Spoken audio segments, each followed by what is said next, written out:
आज मैं आपसे बात करने वाला हूं सुशांत सिंह राजपूत केस के बारे में। और इस वीडियो के थ्रू मैं आप तक कुछ इंपॉर्टेंट इन्फॉर्मेशन शेयर करना चाहता हूं और किस तरह से हमारे देश की मीडिया लोगों के मन में जहर घोल रही है वो भी आज आपको साबित करके दिखाने वाला हूं।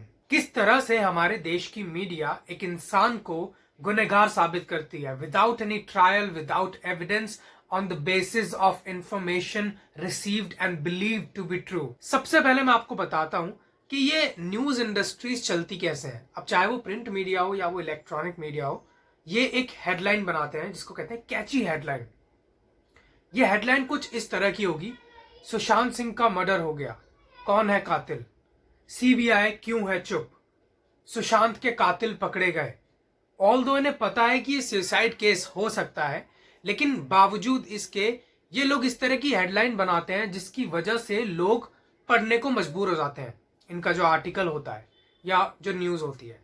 अब एक चीज यहां पर नोट करने वाली है कि इनका जो हेडलाइन होती है, ब्रेकिंग न्यूज की हेडलाइन हो गई या अगर आप न्यूज़पेपर पढ़ते हो तो उसकी हेडलाइन हो गई, और जो इनका प्रॉपर आर्टिकल होता है, इन दोनों के बीच में बहुत फर्क होता है।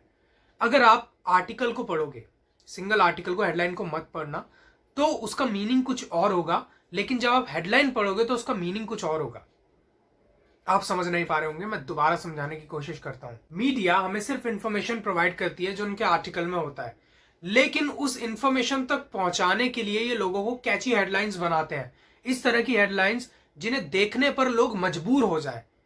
कौन है कातिल, ये है कातिल, क्यों है सीबीआई चुप, मतलब इस तरह की हेडलाइन बनाते हैं। और जब कोई इंसान इन हेडलाइंस को पढ़ लेता है, उन हेडलाइंस को पढ़ने के बाद उसके माइंड में एक इमेज फॉर्म हो जाती है पहले से ही, उस इंफॉर्मेशन को रीड करने से भी पहले। और जब वो इंफॉर्मेशन रीड करता है तो उस इंफॉर्मेशन में उस मतलब को ढूंढने की कोशिश करता है जो हेडलाइन में है, जिसका रियलिटी से कोई लेना देना नहीं है। और इसी वजह से लोगों के दिमाग में इस तरह के सवाल आ जाते हैं, उनका दिमाग इतना शक्की हो जाता है कि वो हर चीज को शक की नजरों से देखने लगते हैं। अब दूसरी बात, सुशांत सिंह राजपूत केस दो हिस्सों में बटा हुआ है। पहले वो लोग जो इस केस को सुसाइड मान रहे हैं और दूसरे वो लोग जो इस केस को मर्डर मान रहे हैं। मैं अगर अपनी बात करूं, सो अपेरेंट फ्रॉम द फैक्ट्स मैं इस केस को सुसाइड ही मान रहा हूं, और मैं ये भी नहीं कह रहा हूं कि इसमें मर्डर एंगल नहीं हो सकता। मेरा स्टैंड बहुत ही न्यूट्रल है कि अगर कोई और सच्चाई है इस केस में, कुछ और सीक्रेट्स हैं इस केस में, तो सच्चाई सामने आनी चाहिए। मैं इस चीज को कभी डिनाई नहीं किया, एंड मैंने ये भी बोला कि ट्रायल से पहले हमें कुछ भी डिसाइड नहीं करना चाहिए। अब बात करते हैं उन लोगों की जो सुशांत सिंह के केस को मर्डर मान रहे हैं। इस कैटेगरी के अंदर वो लोग हैं जिनको अपना फायदा देखना है, जिसमें नंबर 1 पे आते हैं पॉलिटिशियंस।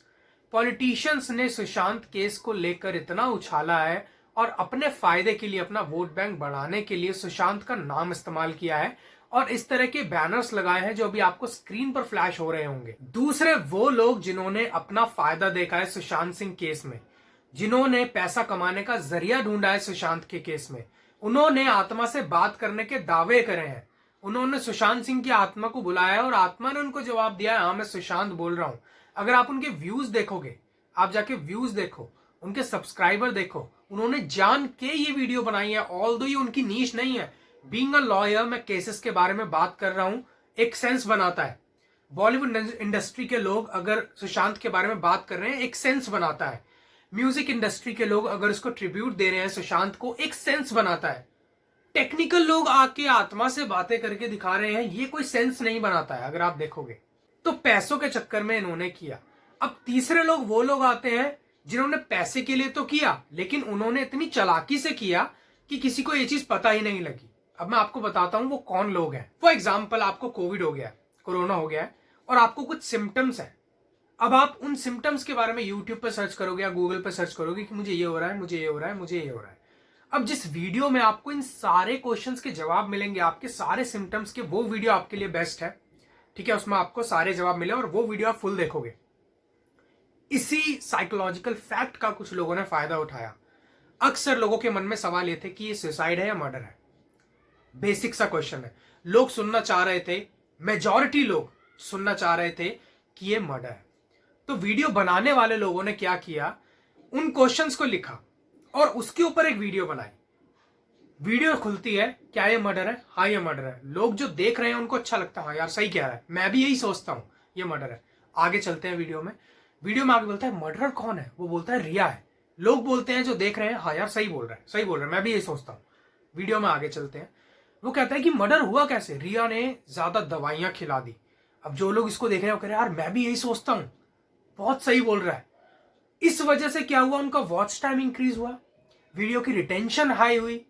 ठीक है, उनको खुद को नॉलेज नहीं थी कि मैं क्या बोल रहा हूं। जिनका लीगल फील्ड से कोई नाता नहीं है, जिनका मेडिकल फील्ड से कोई नाता नहीं है, वो पैसे छापने के चक्कर में, व्यूज बनाने के चक्कर में, अपने चैनल को ग्रो करने के चक्कर में, अपने ब्लॉग्स को ग्रो करने के चक्कर में उन्होंने इस तरह की अफवाहें उड़ाई। नाउ एट दिस स्टेज लोग भड़क चुके थे और लोग डिमांड कर रहे थे सीबीआई इन्वेस्टिगेशन की, कि इन्वेस्टिगेशन को सीबीआई को सौंप दिया जाए। अच्छी बात है, वीडियो में मैंने भी इस चीज का सपोर्ट किया था कि अगर सच सामने लाने के लिए इन्वेस्टिगेशन को सीबीआई को सौंपना पड़ जाता है तो जरूर देना चाहिए। लेकिन मैंने एक चीज और कही थी कि अगर बाय चांस सीबीआई ने अपनी इन्वेस्टिगेशन में भी यही पाया कि सुशांत केस में सिर्फ सुसाइड हुआ है, मर्डर का कोई एंगल नहीं है, तब लोग, इस देश के लोग जिनका आज विश्वास सीबीआई में बहुत दृढ़ है, वही लोग कल सीबीआई को घूसखोर बताएंगे। सीबीआई का नाम मिट्टी में मिल जाएगा। और यही हुआ, सीबीआई ने इन्वेस्टिगेशन की। इन्वेस्टिगेशन में ड्रग एंगल सामने आया, ड्रग्स से रिलेटेड और भी कई तरह के एंगल सामने आया, बट मर्डर एंगल सामने नहीं आया। और इस केस को अभी भी सुसाइड ही ट्रीट किया जा रहा है क्योंकि इसमें कोई मर्डर एंगल नहीं है अकॉर्डिंग टू सीबीआई।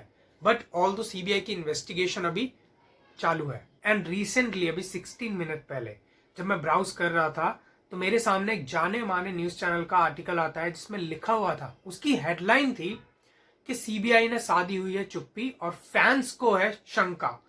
इसका मतलब क्या है? जब मैंने उस आर्टिकल को खोला तो आर्टिकल को मैंने अलग से रीड किया, हेडलाइन को मैंने अलग रीड किया।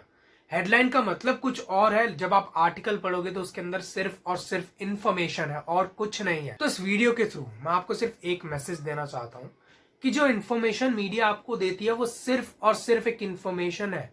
वो सच्ची भी हो सकती है, वो झूठी भी हो सकती है, वो कोई सबूत नहीं है और ना ही आप जज हो। और जब ना ही आप जज हो और ना ही आपके सामने कोई सबूत है तो आपके पास क्या राइट है किसी को गुनहगार साबित करने का, किसी को गालियां देने का? तो प्लीज मेरी आपसे एक रिक्वेस्ट है कि हेडलाइन को अलग से रीड करिए और इन्फॉर्मेशन को अलग से रीड करिए और उस चीज को सिर्फ इन्फॉर्मेशन तक ही सीमित रहने दीजिए। उसके बेसिस पे कोई ओपिनियन फ्रेम मत कीजिए।